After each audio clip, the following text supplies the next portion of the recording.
Hello and welcome to India Today. I am Sanjay Ponappa. I just completed watching the latest big release, one among the two, which is War 2, starring Hrithik Roshan and Junior NTR, who are going up against each other. The film is directed by Ayan Mukherjee of Ye Jawani Hai Diwani and Brahmastra fame. So you can see that there's a lot of drama that is going to come into the War universe as well.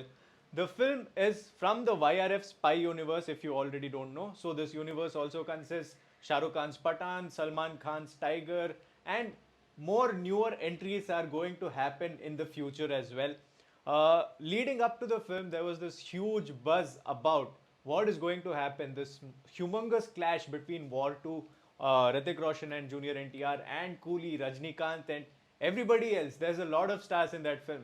Lokesh Kanakaraj as the director. What is going to happen? This clash made nationwide news, and today the day has finally come. The review of Coolie will be up on the channel. The review done by Maruti Acharya. So he went to that film. I am here watching War 2. Let's get to the review of War 2. My one liner about the film: absolute entertainer, an extravaganza, a feast for sure for everybody who loves action, especially the war tiger kind of action. Anybody who loves that is going to enjoy this film for sure. All the NTR fans, no need to worry.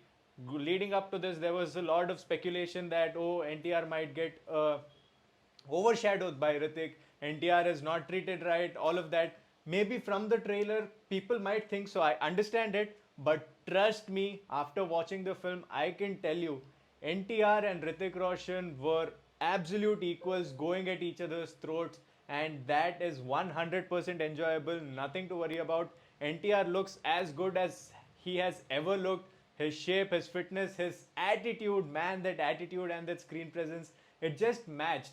It didn't seem like he is a Tollywood actor in a Bollywood film. He seemed very comfortable in his role. So, to all the NTR fans, this film is 100% enjoyable. Go and watch it without any fear.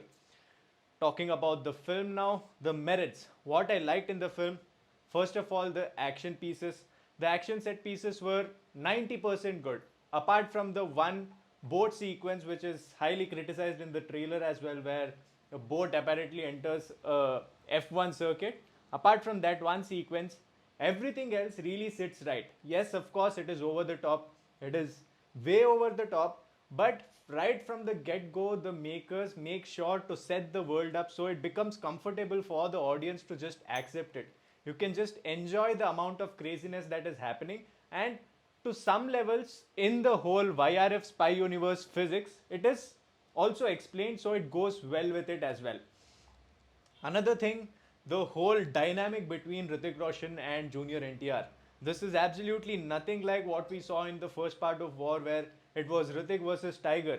This Hrithik versus our South Indian Tiger is totally different. It is not your stereotypical good guy versus bad guy or bad guy versus good guy. There's a lot of dynamics happening. There is a lot of shifts in dynamics.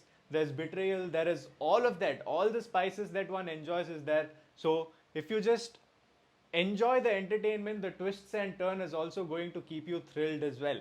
Along with that, what I really liked is the background score, especially, of course, we know what Hrithik and War's background score is. It did become iconic at the point.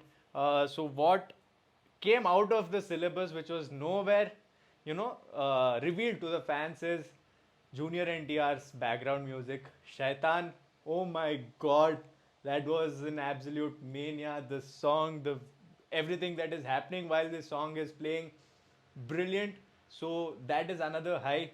The biggest of highs, no, one among the biggest, is the Janabe Ali song, the Salaman Ali song. The dance performance between the two, why it is, we had these questions, right? Why are they dancing together, what is happening? And it sits right with the story, so no need to worry about that. But the whole performance, the aura they created over there, the energy they created, it's not like there was this, you know beat drop and then this dance face off. For example, what we saw in Jai Jai Shiv Shankar, where there is a whole beat drop sequence and then just a dance off. Nothing like that. This is just high energy party song. You will just enjoy it. One complaint about the song, if I have to say, I don't know whether it was the theater I watched it in or if that is actually the case. Bass koncham kavali. The bass was kind of dropping while the lyrics were coming. If the bass kept going on, the party would have continued. The high would have been a lot more. So that one thing. Getting to the demerits of the film, what I felt like held back a film a little. While complete props to Ayan Mukherjee for the way he pulled off this whole thing, it is not easy for someone whose background is so heavy with emotional drama to come and do a slick action film. It is not as simple, but we all know that Siddharth Anand pulled it off and has made a career out of it. He did Bachna Yasino Anjana Anjani, and then he moved on to becoming this big action director. Ayan Mukherjee also has done well, but the part which lags is in some parts I felt like the handling of the emotional core of the film and the action shift was mismatched of sorts. So the energy levels were kind of like a ECG meter which kept up and down. That kept happening. Some parts of the film it felt like a disruption of the flow, whereas in other parts it felt quite natural. But this disruption kind of does stay back after watching the film. Another drawback of the film, what I'd say is not really a drawback. It is something like if it is there and you've accepted it, it might not be a distraction. But the VFX parts, if you're sitting there and actually focusing on what all technicalities is happening on the screen and you've not really connected so well that you're just getting entertained, these things might play a distraction. Negligible in my opinion, but that is mine. After you watch the film, do let me know what you felt about it, because that was actually debated when the trailer, teasers, all the promotional campaign came out. Well, this is what I had to say about War 2. I absolutely enjoyed it. I'm really happy. One boon that happened is probably all the negativity that surrounded the film before the release. I think that kind of will propel it even further for anybody who were even a little skeptic about is this going to be good, especially considering Tiger 3 and Pathan's quality of film. If people were thinking, okay, this also might not look good, the trailer isn't that good, the teaser isn't that good, I feel like the negativity is going to give a boost for this film. I absolutely enjoyed it and I was worried sick last night. So I am guessing that would happen to you as well. I am hoping that happens so the film also gets the deserved merit. Like I said at the beginning, Coolies review is also on the channel. Maruti Acharya is doing the review. I went to watch War 2, he went to watch Coolies, so do make sure to check that out as well. The public reaction for both films are up on the channel. There'll be more videos to come on this today, so stay tuned to the channel. With that, I am Sanjay Ponappa and you're watching India Today.